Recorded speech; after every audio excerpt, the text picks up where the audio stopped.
it's Llarold, and today I'm putting out my Protection Warrior class guide for Shadowlands patch 9.1. I've been pretty busy with Protection Warrior and Brewmaster Guide stuff on Wowhead, which you should check out if you want a written version of the kind of stuff I'm going to cover in this video. I spend a lot of time checking and updating my work in the Wowhead guides so that I can keep it up to date and accurate, and that tends to be quicker and easier than making a whole new video guide for each patch, or each little hotfix.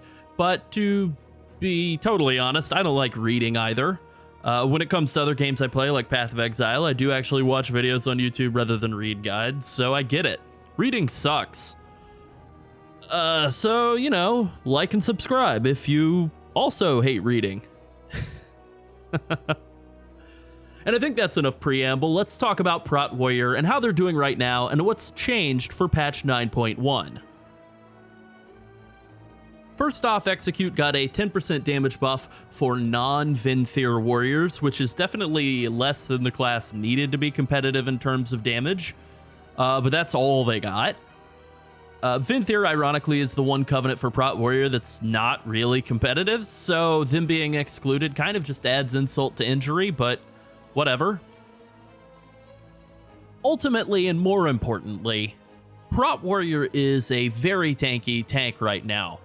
One of the best from a defensive standpoint, but also a very weak tank in terms of sustained damage output.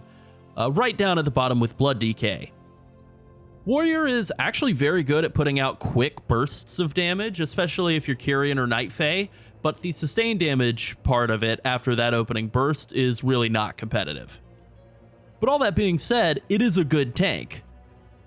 Everyone's suddenly rushing to put warriors at the #1 slot in all their tank tier lists, and I think that's an overreaction, but it is outstanding at mitigating blockable damage, and unlike in Castle Nathria, Sanctum of Domination has a lot of spells that you can reflect. Not just deflect, but actually reflect them to deal damage to bosses with their own spells, and that's great. Now let's get on to Covenants. Prot Warriors are in a special position of actually having 3 really competitive options, and that's a little annoying to me because it's created a lot more work both in guide writing and in game. I'm currently torn between Night Fae and Necrolord, and it's actually kind of tough, a tough decision. I'll start by saying that in terms of personal DPS, they're all closer than you might think. So just going bit by bit, Kyrian is the Covenant I would recommend for most players. It's the most consistent at dealing damage, although it technically has a lower ceiling than Night Fae in terms of damage output. Having a shorter cooldown on Spear of Bastion makes it a little more consistent than Night Fae in terms of dealing good burst damage. Also, the Phial of Serenity is just very good, you know? An extra health potion is kind of better than anything other Covenants have for a signature skill.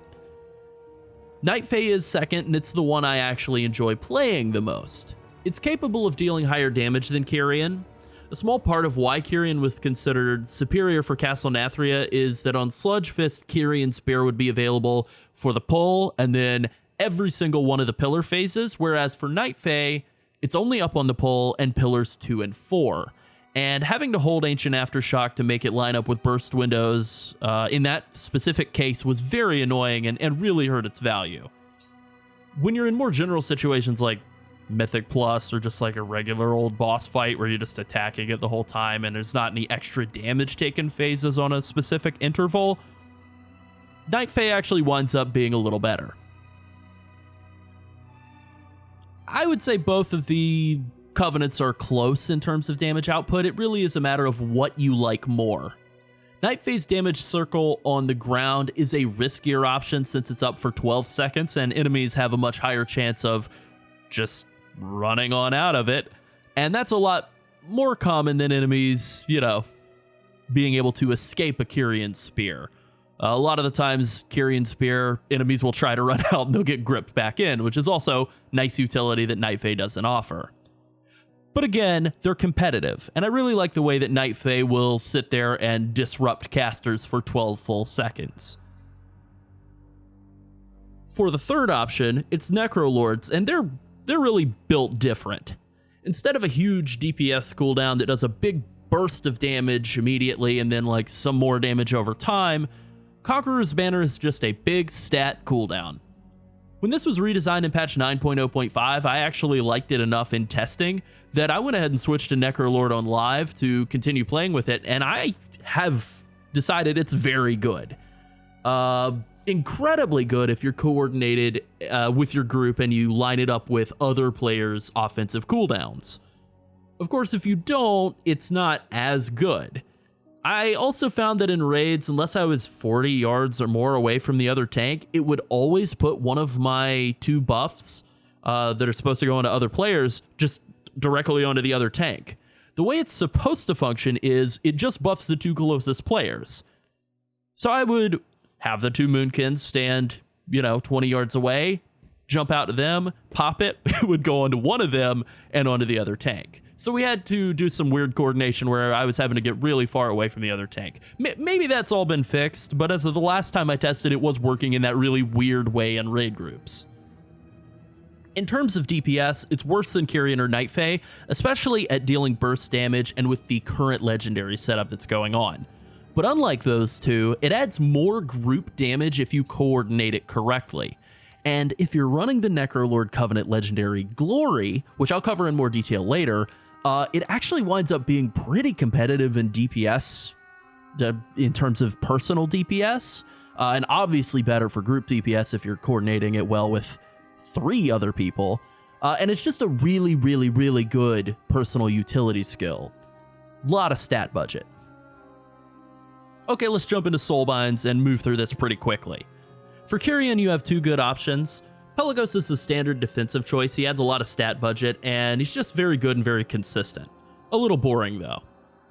Mechanicos is more of an offensive choice. He's gotten really, really buffed in this patch. He doesn't give much defensive value, but he will add a lot of damage and cooldown reduction to Spear of Bastion, which is awesome. And his robot Brawn that he summons has been buffed to the moon. He does a ton of damage now. It really helps the class a lot with dealing more consistent burst damage, particularly just shaving off that time on the Spear of Bastion cooldown, lets it line up with your other cooldowns much better. I like that whole setup a lot now. For Night Fae, I really think it's just Naya all the way. Some people have used Karain for the extra crit chance in fights with frequent ad spawns, but I think that's more of a druid thing. For Prot Warrior, I would say just Naya, Naya, Naya, Naya, Naya. And finally, Necrolords have 3 trees that are all pretty interesting, and frankly, they weren't as good as the other 2 in the first patch of the expansion, but for patch 9.1, they've all gotten some pretty competitive traits at the bottoms of the trees. Emony, I think, winds up being the best choice, the most consistent choice across AoE and single target, and particularly for adding value onto your group. But it is reasonably close. She adds a lot of value to using both Fleshcraft and Conqueror's Banner, and she gives a decent Absorb Shield on occasion as well, which is just another good defensive layer. Plague Deviser Merilith got a buff within the last day that makes using Fleshcraft always grant the 120 mastery buff from walking near a humanoid corpse, which is pretty good. I mean, getting 120 constant mastery out of a tree, I would say that's probably better than the likes of Pelagos. For sustained value, but burst damage value, burst stat value tends to be more valuable than sustained. So I still don't think that tree's quite as good as Emony. All right, I talked about Soulbinds and pointed out the best trees, but now let's quickly cover Conduits. Protection Warrior Potency Conduits are all generally pretty bad. Regardless of which of the 3 Covenants you opt to play, your Covenant-specific Potency Conduit is going to be the best one. After that, Show of Force is the better of the 2 generic conduits available to Prot Warriors, but it's not very good. Ashen Juggernaut is the other generic conduit available to Prot Warriors, and it sims well because Warrior sims assume you're going to consistently use Execute, but that's not realistic at all. And as a result, this one's actually very bad. I wouldn't use Ashen Juggernaut pretty much ever. Patch 9.1 has also added Adaptive Armor Fragment to all tank specs in the game, and it's fine. I think for Warriors, it actually will be worth wearing as your number 2 Potency Conduit, but not because it's great, just because the other 2 options are so bad. Endurance Conduits are, they're also fine. Stalwart Guardian grants cooldown reduction on Shield Wall. It's not mandatory, but with Anger Management, you can consistently bring Shield Wall's cooldown below 2 minutes, and that is pretty good. If you use the wall in your legendary slot, then you can actually get closer to like 50 seconds, which winds up being outstanding. Unnerving Focus is the second of the 3 decent endurance conduits available to prot warriors. It's kind of weird, but gaining extra rage generation while last stand is up is pretty good, and it really synergizes nicely with either Anger Management or Bolster, and the Necro Lord legendary Glory. In the third place, Brutal Vitality grants you Leech that funnels directly into your Ignore Pain. This has the downside of requiring Ignore Pain be active in order to work, but it has the benefit of not overhealing you. It's not a huge bonus since tank damage is so low, particularly prot warrior damage, but it's okay. The other 2 endurance conduits are very forgettable. I completely forgot to add into my notes here, but patch 9.1 also added a new endurance conduit that's available to all tanks. It's called Condensed Animosphere, and the bottom line is that it sucks. It's a very small reactive heal when you take damage. It's on a 10-second cooldown, and even though the Wowhead tooltip here says it's 2% of your health, which is pathetic, I think the in-game testing value that I saw was more like 0.35% of health, which is absurd. It's so undertuned that maybe the in-game value is wrong and the data mined one is right. It doesn't really make sense. Anyways, it's unless it gets massively changed, which could happen, you'll never use it. Everything else is all forgettable. Don't worry about it. And just to finish with the finesse conduits, Inspiring Presence adds a small boost of defensive value onto Rallying Cry, and that's a really good piece of group utility. That's one of the reasons that people have been so ready to throw warriors all the way up to number 1 in their tank rankings. They have Rallying Cry. Rallying Cry didn't get nerfed, unlike Anti-Magic Zone, and this finesse conduit makes it even better. If you wind up in a spot where you're gonna have to take a second finesse conduit, Safeguard is also okay. It makes your intervene a little more powerful as an external cooldown to throw onto other players, but it's not very strong, and it does require some extra work to really use it effectively, so I wouldn't recommend going out of your way to get a second finesse conduit. This is just the best of the remaining options if you happen to find yourself in that position. The other 2 finesse conduits are pretty much worthless. Next up is Legendaries, and there are only 3 pieces that I need to talk about here. And before I forget, Domination Sockets don't make Legendaries in the helm, shoulders, chest, bracers, or glove slots.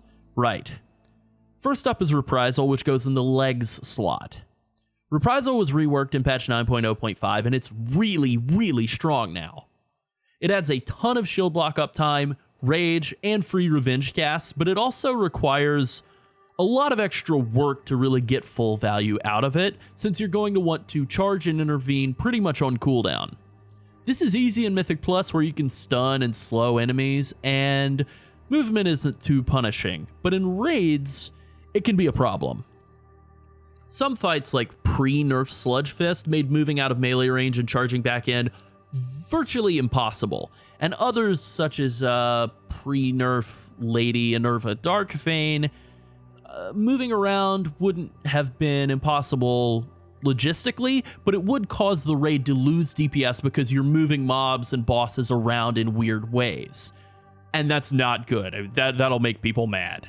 All in all, this is a legendary that absolutely can work in raids, and it will be awesome if you make it work, but it's a lot riskier than the wall.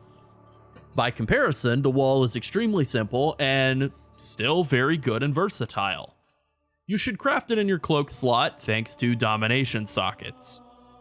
Basically, this grants 5 more rage for every shield slam and substantially reduces the cooldown of shield wall. As I said before, if you're using this in anger management, your shield wall cooldown will be less than a minute. It doesn't have the same offensive and defensive potential as Reprisal, but it's a lot easier to use. It's simple, a lot more reliable, and people really do like it in raids, even if it's technically not as strong on paper. And third, it's Glory, which I've talked about a couple of times already. It's the Necrolord Covenant exclusive legendary, and it's very good. It's the best Covenant legendary available to tanks. Maybe the only usable one. The Night Fae Monk one potentially is good for Night Fae Monk, but nobody plays that. Basically, it applies your banner to a third nearby ally, and it causes Spending Rage to extend your banner buff. The extension only applies to your personal buff, not the other players you're buffing, but it's still good. It's still good. It takes playing around the Conqueror's banner a little bit to generate and spend as much rage as you can while it's up, but that's sort of normal to how Warrior plays. And, basically you can keep your banner up for like 45 seconds or more per cast with this legendary. That's an enormous amount of stat budget. Even better, this legendary is actually very competitive offensively with preliminary sims, which definitely aren't reliable for Warrior, but whatever, showing that this actually stands to be better than Reprisal and actually puts Necrolord within only 100 DPS or so of Night Fae and Kyrian. Now, it won't have the same burst damage potential, so I still think it's weaker. And it won't have the shield block uptime that you get out of playing Reprisal, so I do think, maybe it's coming in a little overrated initially, but I don't know, it's very good. Just for myself, I did spend some time doing world quests in Maldraxxus to re-earn my way back into being a Necrolord. I think I'm going to go back to them next week. I'm not sure. I also like Night Fae, and I have the level 3 teleport network available there, so look, it's a struggle. Oh, and before I forget to mention, you can make it on chest or waist. Chest is a better piece, but domination sockets exist still, so make it on waist. Hooray. And now let's move on to talents. This is a talent setup that pretty much everyone will use for almost all content. There are a couple of good swaps available, but it mostly stays the same. You pretty much have a Mythic Plus setup and a Raid setup, and there's very little difference between the two. In high level Mythic Plus, some warriors do prefer Best Served Cold for its sustained AoE DPS value over Booming Voice. And it is good for removing the offensive component from Demo Shout, so you can just focus on using it as a defensive cooldown instead of popping a defensive cooldown on CD as an offensive cooldown.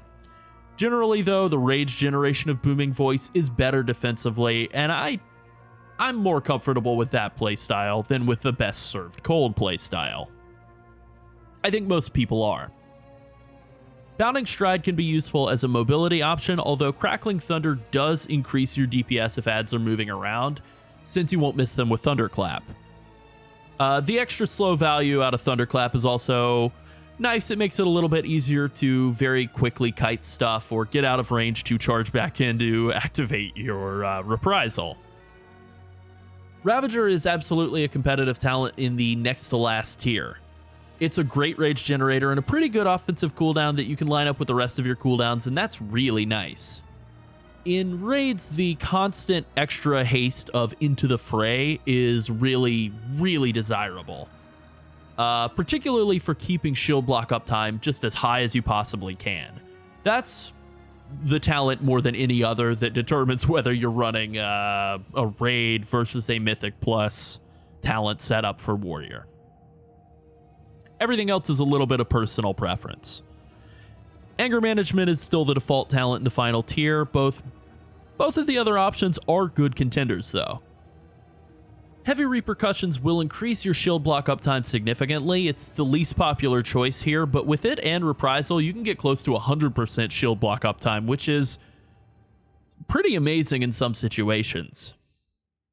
Because Sanctum of Domination has a lot more taunt swapping, pretty much every fight is taunt swapping, whereas that wasn't really the case with Castle Nathria. I think that Heavy Repercussion's ability to give you 100% shield block uptime over a long period of time won't really be that useful. You know, generally speaking, you'll be able to pool up to 2 charges of shield block.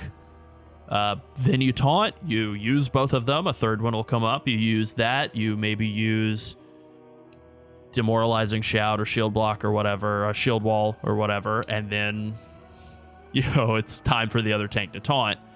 And yeah, I don't know if heavy repercussions will really be coming into play there. I don't know. And finally, Bolster is another great defensive cooldown that can really improve your defense in Mythic Plus.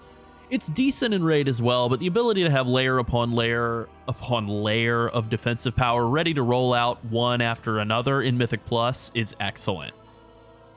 Again, for me, the damage value that you gain out of Anger Management is, you know, pretty substantial, and the defensive value you get out of it is pretty nice too, and I think it pretty much winds up being my default choice pretty much all the time. It takes kind of a special case for me to want to run one of the other 2 talents. There's not a ton to say about the Prot Warrior rotation. It's pretty simple. You should use your cooldowns as much as possible unless you're holding them for a specific reason, like an ad spawn or an extra damage phase.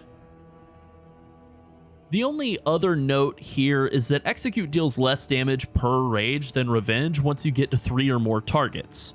So if you're fighting 1 or 2 targets, dump Rage with Execute when you feel like you can justify it defensively. If you're fighting 3 or more targets, Execute's basically defenseless or useless, even with the 10% buff. Speaking of defenses, defensively it's the same playstyle as it has been all expansion and last expansion and the one before that. You use shield block as much as you can while you're actively tanking. You always want to have shield block up if you're getting hit. Ignore Pain is good for preventing unblockable damage or covering yourself up during the periods where shield block is down. And so are your many defensive cooldowns. You know, you have Shield Wall, Demoralizing Shout, Spell Reflection, and Last Stand. So don't be afraid to use all of those liberally. They won't do you any good if you try to hold them for later and die without using them. Again, on the subject of Spell Reflection, I certainly won't be putting a comprehensive list in this video because I don't know, man. But on the Warrior Discord, there is generally a comprehensive list of reflectable skills put into the Prot channel. It's usually in the pins. I would say go there and look for that. There is a lot of stuff you can reflect in Sanctum of Domination. So, you know, keep your eyes open for that and get creative. Let's move on to stats.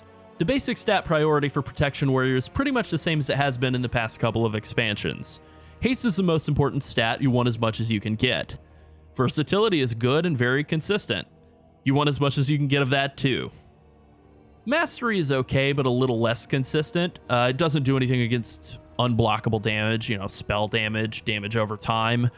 And crit's better offensively, but again, no value defensively against stuff you can't parry. So spell damage, damage over time, and yeah, that's pretty much it. Ultimately, the important things to go after are item level and sockets, and then haste, and then the rest of the stats are whatever. Lightless Force is the best weapon enchant for dealing damage. As far as trinkets go, there are some decent ones from dungeons and raids, and I'll just highlight what I think are the best options. Phial of Putrefaction from Plaguefall is a simple single-target DPS increase trinket from Mythic Plus. It's totally passive, but it's really, really good in single-target. It's ironic that it comes from Mythic Plus and then is actually quite bad in Mythic Plus, because it really doesn't have a lot of value if it's being spread around to multiple targets. It's really only useful in single-target. I guess it's good in Mythic Plus on Tyrannical weeks, but no, it's a raid trinket that's from Mythic Plus.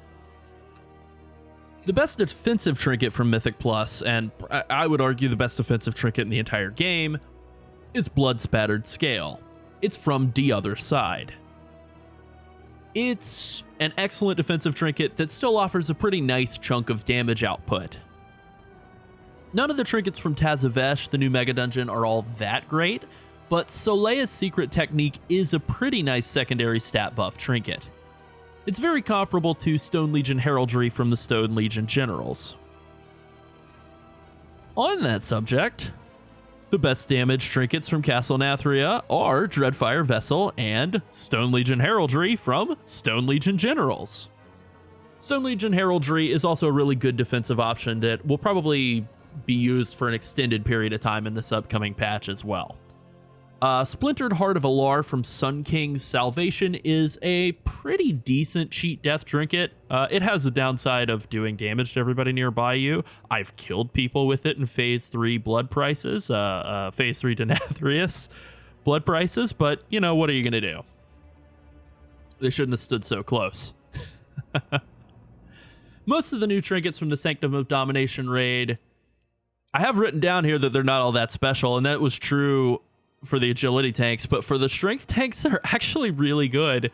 So I just want to start out by pointing out a couple that I think are particularly nice. First of all, Old Warrior's Soul is amazing. Incredible trinket. I would say a blood spattered scale level trinket. It drops off of Sylvanas, and it provides a massive amount of haste that slowly stacks up over the first minute and 40 seconds of a fight. And you might be reading this tooltip and thinking, oh, okay, so it's like proc, or no, it's just a constant massive haste buff, just several hundred haste. When you drop combat, it turns into a 15-second buff, so you still have some time to get into your next pull before it falls off. It's amazing. Whispering Shard of Ner'zhul is also okay. It's flagged as DPS only, so you will need to set your loot spec to Arms of Fury to get it. I tested it a lot, and it just seemed to spawn a little ad that I had to tab target to, and literally just auto attack once, and then boom, I got a great big haste buff. It's also very good. It's more haste, but, you know, not nearly the uptime that you get out of Old Warrior's Soul, so I would say it's generally not even close in terms of value, but both of them together, pretty nice. Shard of Anhilda's Aegis from the 9 isn't a huge defensive boost, but it's an okay little shield for a bunch of hits in a row. And it does seem like if you're using it in AoE, it could be, you know, a pretty good little AoE damage trinket in Mythic Plus. Decanter of Endless Howling from Soul Render Dormazane is good on paper, but I found its proc chance to be lower than expected during testing, so I would say buyer beware. And obviously, stacking up a bunch of crit value is really only going to be useful for damage output anyway. Reactive Defensive Matrix from Guardian of the First Ones is very interesting. Being able to get damage reduction, and not just damage reduction, but actually reflecting the damage is pretty nice. But you would need to be consistently, like constantly tanking to really get good value out of it. And I found its proc rate to be pretty underwhelming in testing. Because Sanctum of Domination's fights are basically all taunt swaps, I found this to be kind of a bad trinket. It's an interesting design, but yeah, it just didn't perform that well in Raid. In Mythic Plus, maybe it would be a bit better, and maybe they will have done some more tuning based off of how disappointing it was in testing, and maybe it'll be good, but I would say my hopes aren't high. Weave of Warped Fates is a weird cheat death trinket that gives you some control over when you decide to come back to life, but you'll be missing all of your buffs, and you won't have threat, and you can use Challenging Shout, I guess, to regain threat, so I would say for warriors, unlike maybe the other 5 tanks, it's not that terrible, but I don't like it. I don't like it. It's one of the weirdest and worst, if you will, cheat death trinkets I've ever seen. Not a fan. And lastly, I'll just talk briefly about special weapons in the raid. The leather tanks all get weapons that have a unique damaging effect, but no secondary stats, or some sort of unique effect, but no secondary stats. And while Blood DKs can get one of those, warriors and pallies can't. Instead, the strength tanks all just get higher item level weapons than agility tanks. Kel'Thuzad and Sylvanas just drop weapons for strength tanks and not for agility tanks. I think that's pretty stupid, but I guess that's one way to fix warriors and DK's damage being bad. And then pallies are just supposed to do 2500 DPS more than monks. Oh well. Patch 9.1 is coming and it's bringing a lot of new interesting stuff with it. Protection Warriors are in a really good spot right now. They're extremely tanky. They're extremely tanky. They bring a huge amount of group utility, and that makes them great tanks. And they're very tanky. Well, I think that about covers it. If you have any questions about Protection Warriors in Shadowlands patch 9.1, ask away. Stay tuned for more Shadowlands content, and thank you for watching. Bye.